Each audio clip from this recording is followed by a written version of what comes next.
Hi. Today we're going to talk about yet another property of triangles, trigonometry. And in this case, trigonometry is a very vast subject, so we won't cover all of it. We'll just cover the portions that deal directly with right triangles in this class. Now, first and foremost, what is trigonometry? Well, as you might guess, it is yet another Greek word. Specifically, trig refers to triangles, and ometry refers to the measure of something in the ancient Greek. So, in ancient Greek, this word means the measurement of triangles. And as you may have picked up on by now, the Greeks sure did love their triangles, and they found trigonometry after playing around with it, specifically dealing with right triangles. Now, we actually start our exploration of trigonometry with similarity. That's partly why we just had a lesson on similarity. Now, I'm going to draw two similar right triangles. And I'm going to use these nice colors to represent the different side lengths. All right, so let's say I have a triangle like this.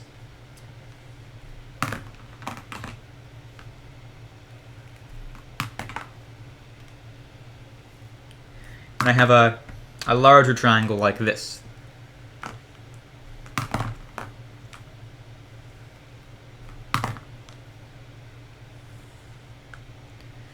They're both right triangles, so I both have my little right angle sign here.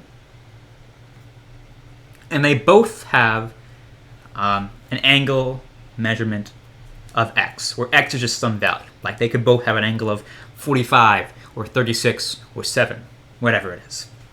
All right, these triangles, therefore, must be similar, or the little similarity sign. Why is that? Well, by angle-angle similarity. They both have a 90-degree angle, a right angle, and they both have an angle of x. So these two triangles must be similar. What does that mean for us, practically? Well, that means that they have their sides have the same ratios. What does that mean? Well, that means, let's say I have something like this. I'm going to label this triangle A and triangle B. Well, that means the green on triangle A, the length of the green side, over the length of the red side on triangle A, has to be equal to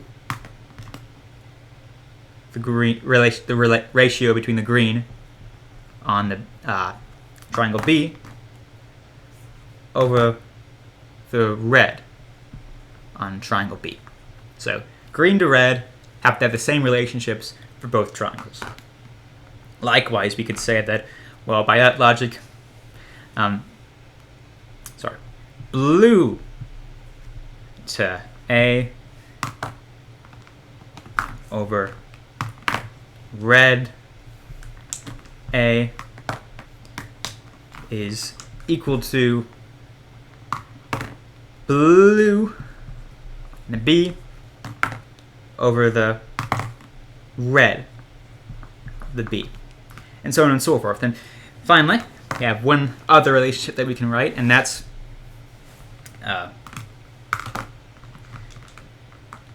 the green A over the blue A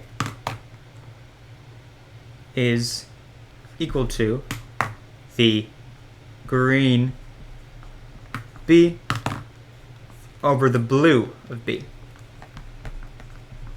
And these relationships will hold as long as we're dealing with right triangles, and that angle is x.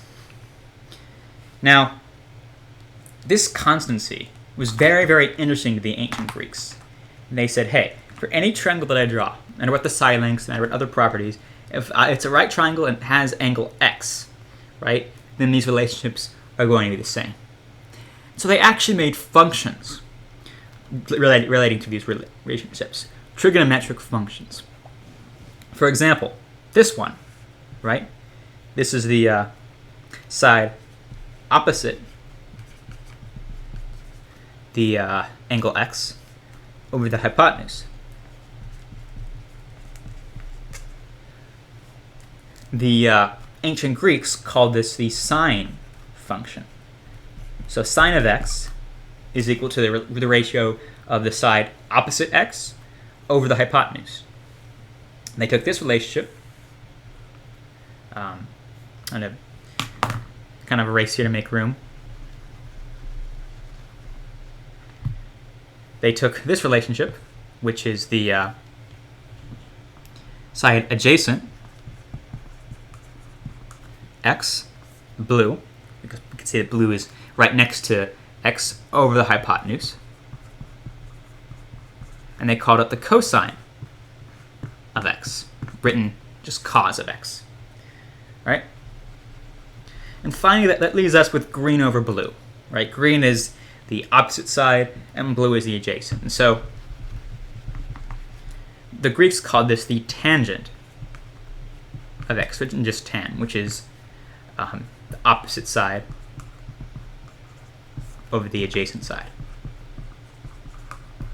And they made these functions, our sine, cosine, and tangent, represent all the ratios and all the relationships for any triangle, any right triangle, with angle x. All right, sine of x, opposite over hypotenuse, has to be same, right? The sine of, if x is let's say 45, well, any triangle that has an angle of 45, that's a right triangle, is going to have those opposite over hypotenuse ratios be the same, right?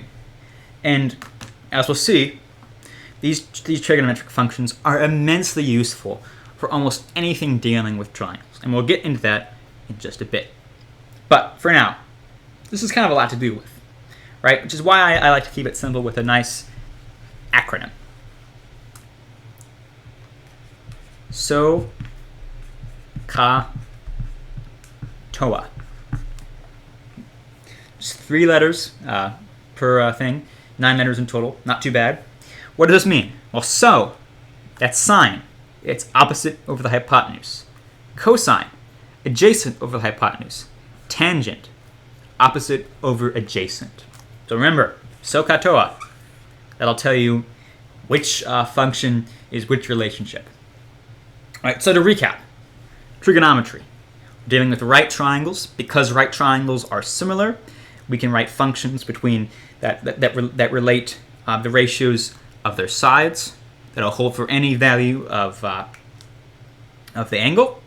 Right, so sorry, for any right triangle with an angle of 45, let's say, it's opposite over hypotenuse, adjacent over hypotenuse, and opposite over adjacent will be the same.